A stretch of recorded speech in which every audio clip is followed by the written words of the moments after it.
Okay, मेरी आवाज आ रही है नेहा?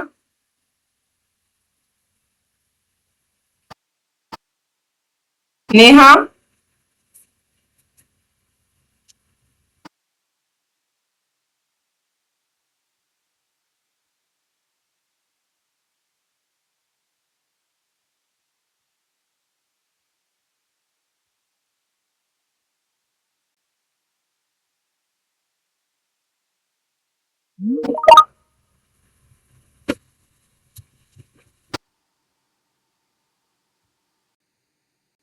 मैंने ग्रुप लीव कर दिया था अपने।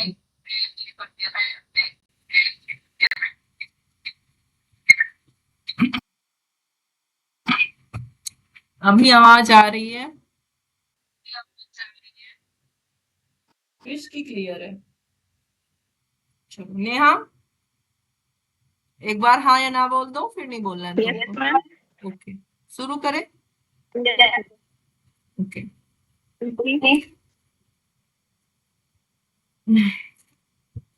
तो एक बार मैंने क्लास लिया हुआ है इसका, ठीक है, दोबारा कर लेते हैं, कोई प्रॉब्लम नहीं। वसीयत है, वसीयत ही लिखना एग्जाम में, भी मत लिखना क्योंकि इस्लामिक पढ़ रहे हैं हम लोग, ठीक है, बहुत डीप में नहीं जाएंगे। ये डीप में जाने पे इसमें बहुत सारा मैम मैथमेटिक्स मुझे माइंड पढ़ाना पड़ेगा। मैप में मैम हिंदी भी ऐड कर दिया करिए। क्या? माइंड मैप में हिंदी भी ऐड कर दिया करिए।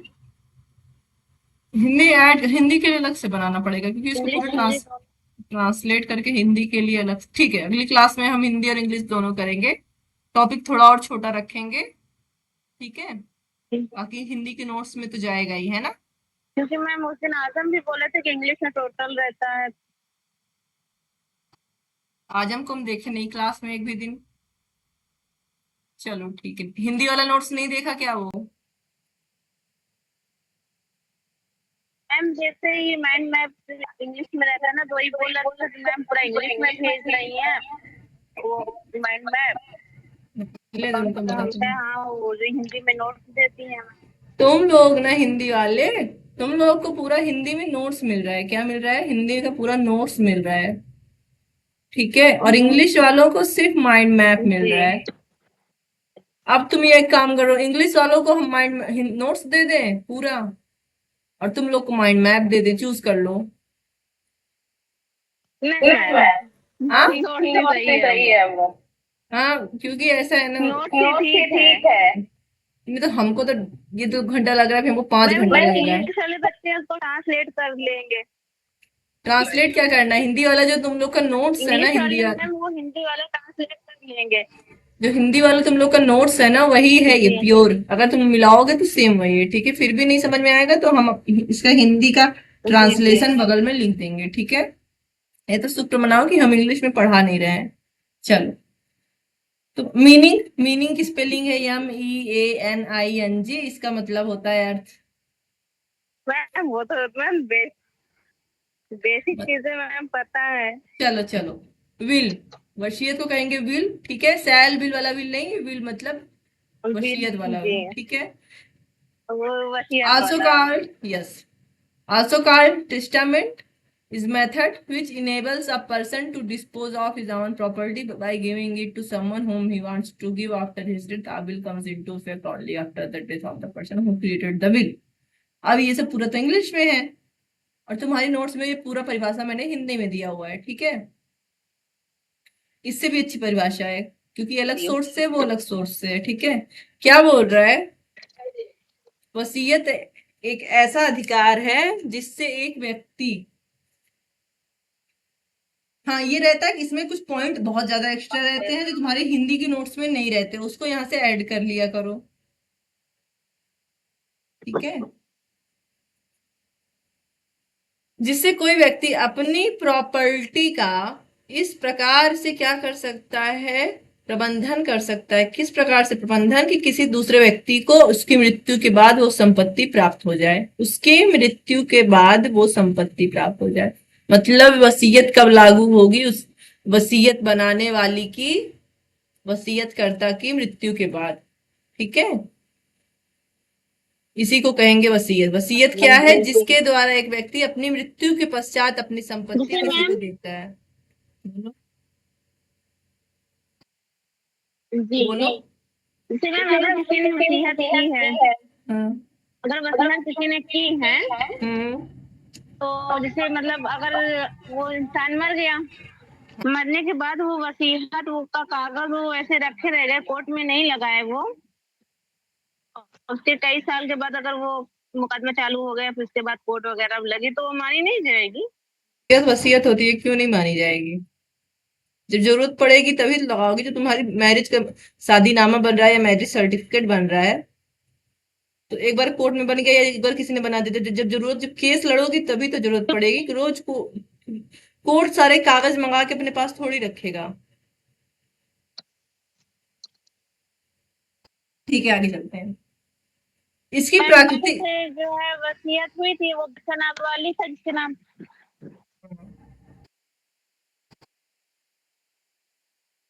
चलो नीचे पढ़े। जी मैम, बाद में क्वेश्चन कर लेंगे।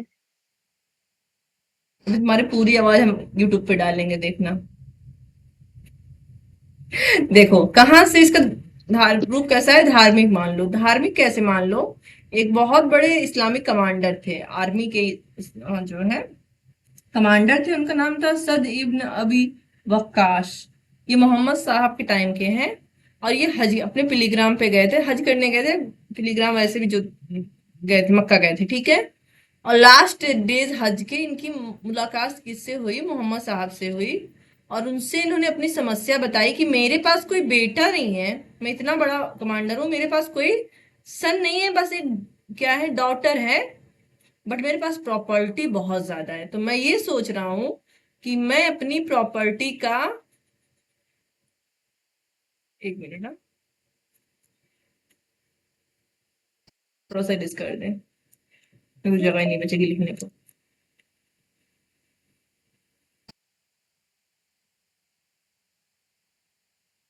तो मैं ये सोच रहा हूं मैं अपनी प्रॉपर्टी का 2/3 आपको क्या करूं, गिफ्ट दे दूं। चाहे मोहम्मद साहब को या किसी को देने की बात कर रहे हैं, किसको देने की बात कर रहे हैं ये हमको नहीं पता, ठीक है, क्योंकि मैंने इतना डीपली नहीं पढ़ा है। बट ये है कि जो कमांडर है ये बोल रहे हैं कि मैं 2/3 अपनी प्रॉपर्टी एज ए गिफ्ट किसी को दे दूं, ठीक है। मोहम्मद साहब कहते हैं ऐसा मत कीजिए। भले आपकी एक बेटी ही है, डॉटर ही है, सन नहीं है, आप अपनी प्रॉपर्टी का सिर्फ 1/3 ही किसी को एज ए वसीयत दे सकते हैं, एज ए वसीयत दे सकते हैं। बाकी प्रॉपर्टी आपका लीगल एयर होगा। तो इन्होंने ये नहीं कहा कि बाकी प्रॉपर्टी आपकी लीगल एयर जाएगी। इन्होंने जो लाइन कही थी मोहम्मद साहब ने, वो ये कही थी कि बाकी प्रॉपर्टी आप अपनी डॉटर को दीजिए। इससे क्या होगा कि आपकी डॉटर फाइनेंशियली इंडिपेंडेंट हो जाएगी और किसी और के ऊपर उसको निर्भर नहीं रहना पड़ेगा। तो मोहम्मद साहब का काम कुछ कुछ बातें भी सुनना हो जाती है ना, तो ये बात उनकी सुनना हो गई। और ये इससे अर्थ निकाला गया कि हमें क्या करना चाहिए, 1/3 ही दान देना चाहिए और बाकी हमारा लीगल एयर ही लेगा। तो हमारे पास चाहे इतनी प्रॉपर्टी है, हम 1/3 से ज्यादा दान नहीं दे सकते। और हम क्या करते हैं, मोहम्मद साहब के शब्दों को सम्मान देते हुए धार्मिक रूप इसको दे देते हैं, ठीक है। अब देखो कितनी पार्टी होती हैं, कितने पार्टी होती है एक वसीयत बनाने में, ठीक है, कितने सदस्य हो सकते हैं। तो सबसे पहले टेस्टेटर होगा, वसीयत करता। उसके बाद जिसको वसीयत दी जा रही है, के बाद जो प्रॉपर्टी एज ए वसीयत दी जा रही है, संपत्ति। और एग्जीक्यूटर। एग्जीक्यूटर को अरबी में कहते हैं अल वाशी अल मुख्तर। इसका अर्थ होता है, ये होता है क्या, कौन होता है।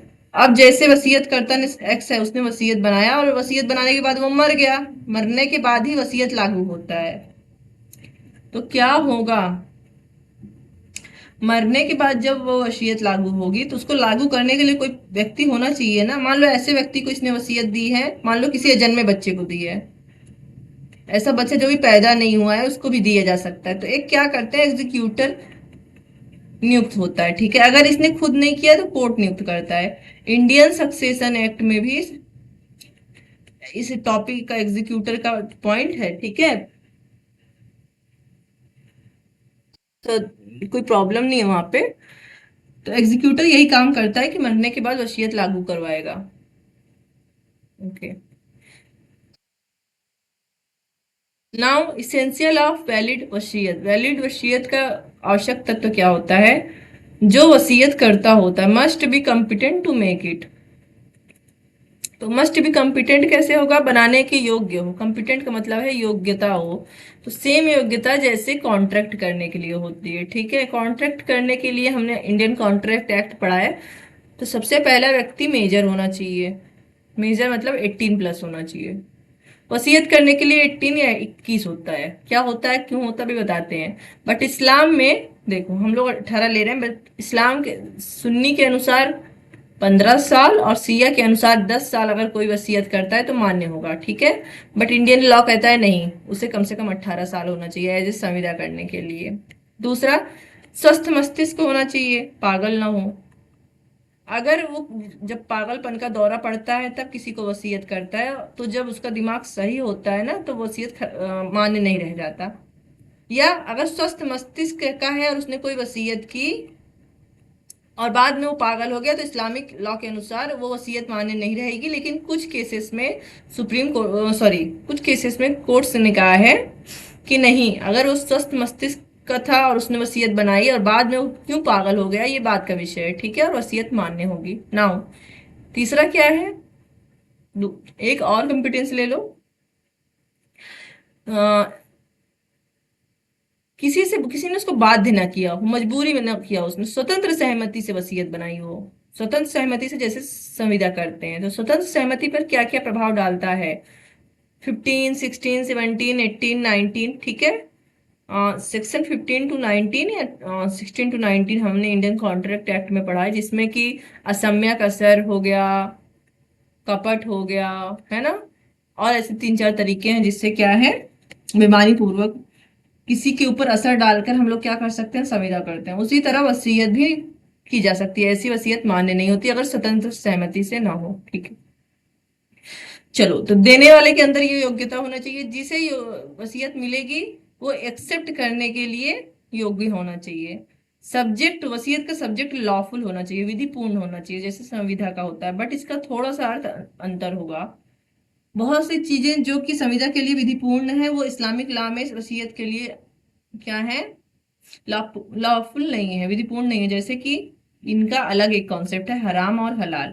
ठीक है, तो जो चीजें हलाल हैं उन्हीं का आप वसीयत भी कर सकते हो, और जो चीजें हराम है ना उसको आप गिफ्ट दे सकते हो और ना आप उसकी वसीयत कर सकते हो, जैसे कि शराब, सुअर और भी बहुत सारी चीज। फोर्थ चीज, आपके पास चाहे जितनी प्रॉपर्टी है आप उसका सिर्फ 1/3 ही वसीयत कर सकते हो। ठीक है, बाकी प्रॉपर्टी लीगल हेयर को जाएगी, जो आपका विधिक उत्तराधिकारी होगा, बेटी बेटा। तो लड़का लड़की में कोई अंतर नहीं है, सभी विधिक उत्तराधिकारी है, मोस्टली लोग देते भी हैं अपनी बेटियों को। ठीक है। नाउ यहाँ ये तो इसेंशियल क्या था, तुम इसको ऐसे देख लो कि कौन कौन, हाँ, सब मेंबर हो सकते हैं एक वसीयत में शामिल होने के लिए, ये था। ठीक है। नाउ कौन वसीयत बना सकता है? तो वसीयत कर्ता के क्या गुण होने चाहिए? ठीक है, वसीयत कर्ता के अंदर क्या गुण होने चाहिए कि उसका बना हुआ वसीयत मान्य हो जाए? तो सबसे पहले मुस्लिम होना चाहिए। एक मुस्लिम द्वारा ही बनाया गया वसीयत मान्य होगा। गैर मुस्लिम द्वारा वसीयत बनाया जाता है तो मान्य नहीं होगा। साउंड माइंड होना चाहिए, स्वस्थ मस्तिष्क होना चाहिए। अभी हमने यहाँ पे देखा था। ठीक है, यहाँ पे कहीं पे कहाँ पे देखा था, ये रहा। ठीक है। मेजर होना चाहिए, तो अभी हमने बताया सुन्नी में 15 और मैम सिया जैसे में, अगर बोलो, 10, सिया में 10 होना चाहिए। मैम बट जैसे वसीयत अगर हम कर रहे हैं, फिर आगे, मैम जो आपने बोला ना कि मुस्लिम होना चाहिए, जैसे अगर कोई मुस्लिम है अगर वो वसीयत किसी अदर में कर रहा है तो कर सकता है, वो मान्य नहीं होगी। रुकी रहो तुम, लास्ट लास्ट पॉइंट तक रुकी रहो, फिर नहीं मिलेगा तो हमको बताना। ठीक है। ठीक है, अभी तुम रुकी रहो, अभी तुम रुकी रहो, अपने ये क्वेश्चन तुम्हारा भी मिल जाएगा आंसर। देखो, लेकिन लॉ के अनुसार से 18 साल या 21 साल, तो 2 साल क्यों दिखाई दे रहा है इसमें? देखो 18 किसके लिए होता है? जो नॉर्मली जिसके पेरेंट्स होते हैं, गार्जियन होते हैं, 18 में वोट देने लायक हो जाता है। और वो संविदा करने के लिए भी क्या होता है, संविदा करने के लिए भी वो 18 साल में क्या हो जाता है, योग्य हो जाता है। बट कुछ लोगों के लिए गार्जियन जो, तो जैसे हो कोई जाए। अनाथ है, उसके लिए कोर्ट गार्जियन नियुक्त करता है, उनके लिए संविदा करने की एज भी 21 साल 30 कोर्ट साल। ने, ठीक है, तो इसीलिए उनकी वसीयत भी 21 साल कोर्ट ने निर्धारित की है, ठीक है। नाउ अब जो वसीयत कर रहा है उसकी स्वतंत्र सहमति होनी चाहिए, ये भी हमने देखा है। इसका एक इफेक्ट देखो, अगर वसीयत करने के बाद वसीयत करता नेचुरल डेथ नहीं होती, बल्कि क्या करता है, सुसाइड कर लेता है। क्या कर लेता है? सुसाइड या तो कर लेता है या तो सुसाइड का प्रयास करता है, तो क्या होगा, क्या होगा, ठीक है। शिल्पा ऐड होने की कोशिश कर रही है क्या? शिल्पा का कॉल आ रहा है बट नहीं। शिल्पा तुम फिर से ट्राई करो बेटा, तुम्हारा हो नहीं रहा। हरिओम ऐड हुए हैं।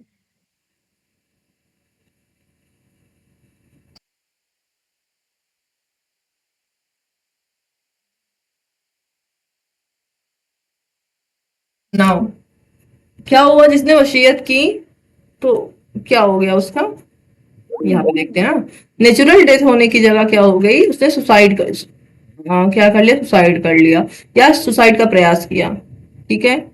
तो कुछ कोई भी बोल सकता है भैया जिसने, जिसको वसीयत मिला है उसने ऐसा कराया होगा, है ना। तो को सुन्नी लॉ के अनुसार या इस्लामिक लॉ के अनुसार क्या होगा, फिर ऐसा क्या कहते हैं, वसीयत मान्य नहीं होगी। बट शिया लॉ के अनुसार मान्य होगी। सुन्नी लॉ में भी किसी किसी मामले में कोर्ट ने कहा है कि नहीं, हम देखेंगे कि सुसाइड क्यों हुआ, उसकी परिस्थिति क्या थी, वसीयत क्या होगी, मान्य होगी।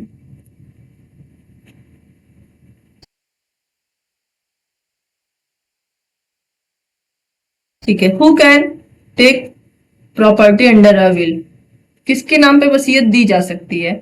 वह व्यक्ति जो प्रेजेंट में हो, ठीक है। अगर वो बच्चा, वह व्यक्ति पैदा नहीं हुआ है, तो सुन्नी लॉ में जिस दिन वसीयत बनी उस दिन से 6 महीने के अंदर वो पैदा हो जाए। बट सिया में मान लो जिस दिन वसीयत बनी उस दिन वो एक दिन का ही पेट में था भी कि नहीं, तो इसलिए एक प्रॉपर टाइम दिया हुआ है, 10 महीने, 10 मंथ में वो क्या हो, पैदा हो जाए, ठीक है। अब देखो सुन्नी लॉ, सिया लॉ, तुमने हिंदू लॉ में पढ़ा था, नॉर्मल एक्ट में भी है कि अगर किसी की प्रॉपर्टी के लिए कोई उसको मार देता है, चाहे उसका लीगल एयर ही क्यों ना हो, तो उसको वो प्रॉपर्टी नहीं मिलेगी, ठीक है। चाहे प्रॉपर्टी के लिए मारा है या किसी भी कारण से मारा है, फिर उस व्यक्ति को उसकी प्रॉपर्टी नहीं मिलेगी।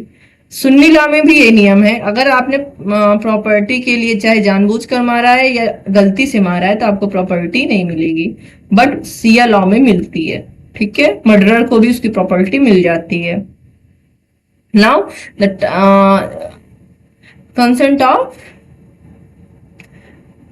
लिगेटीज, ये क्या है, बोल रहा है कि जो क्या कहते हैं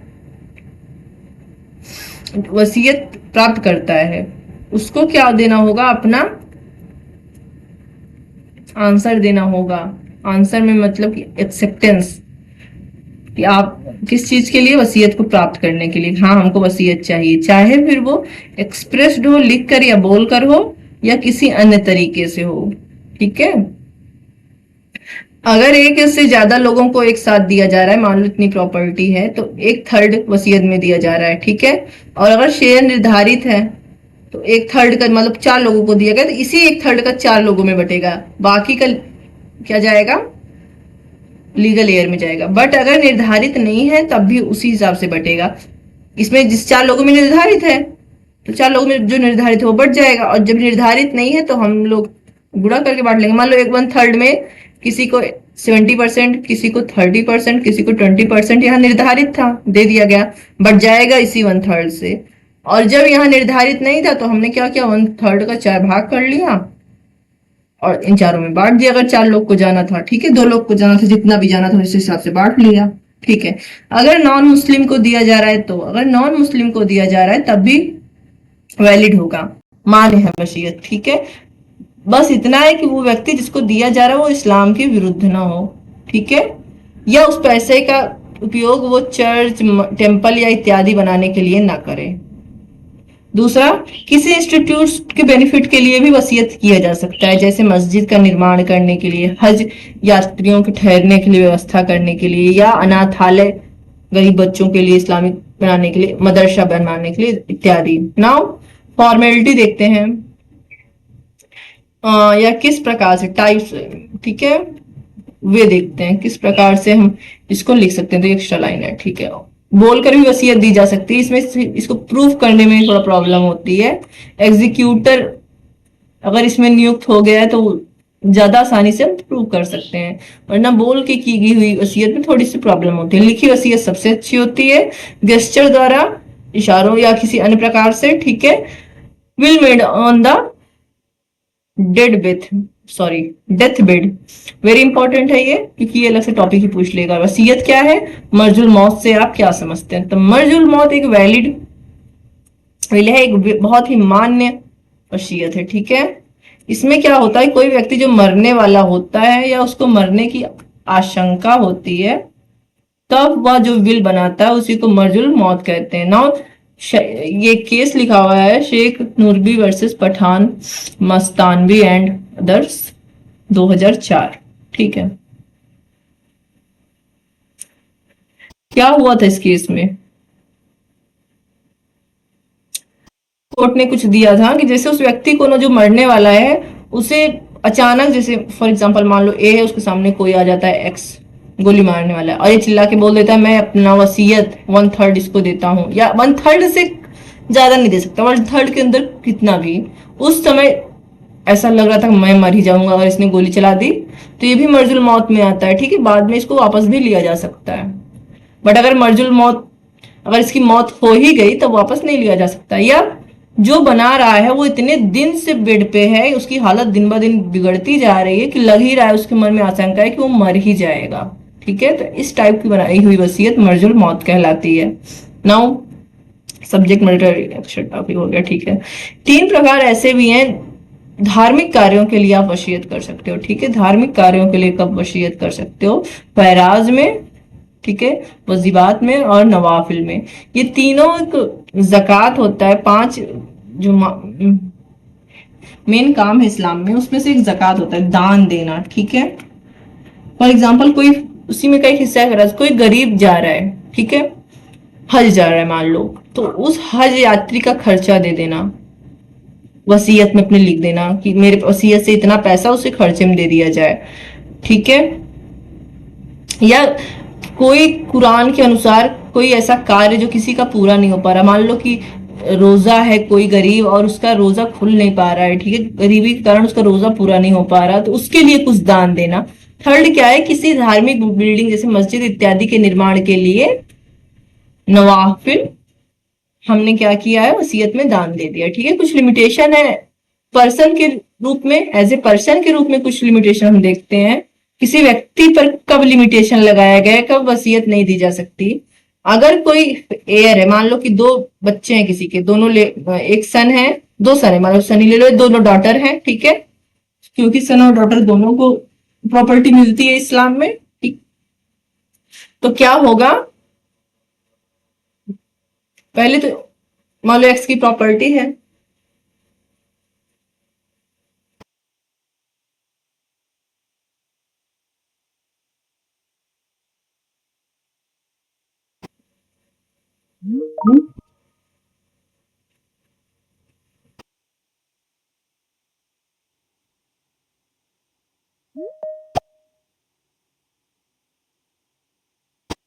एक्स की प्रॉपर्टी है, ठीक है। नो क्या हो रहा है,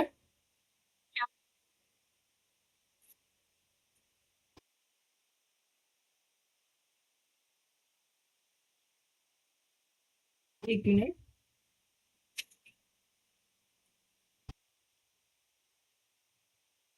1/3 को निकाल के बाकी इस दोनों में बांट देता है। सॉरी हाँ, 1 मिनट अब ब्रेक लेते हैं।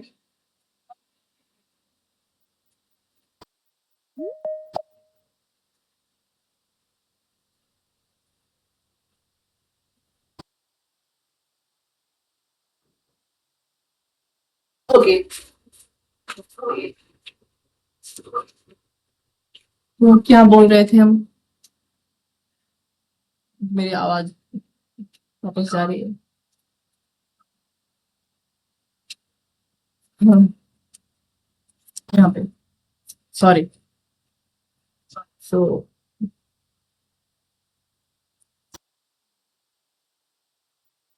ठीक है, 1/3 क्या कर रहे हैं, अपना वसीयत का निकाल के बाकी अपने प्रॉपर्टी को बांटने के लिए दे दे रहा है। और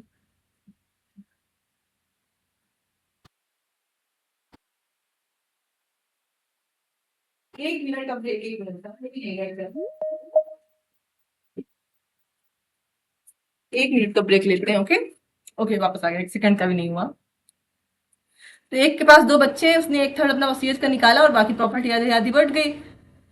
फिर उसने क्या किया, 1/3 अपना किसी दोनों में से एक को देना चाहा। ठीक है, तो ये मान्य नहीं है, मान्य नहीं है जब तक मान लो वो S1 को दे रहा है और S2 उस पर हामी ना भर दे। ठीक है, मतलब जिस बच्चे को दे रहा है तो बाकी वारिस उस पर अपनी हामी ना भर दे, तब तक वो मान्य नहीं है।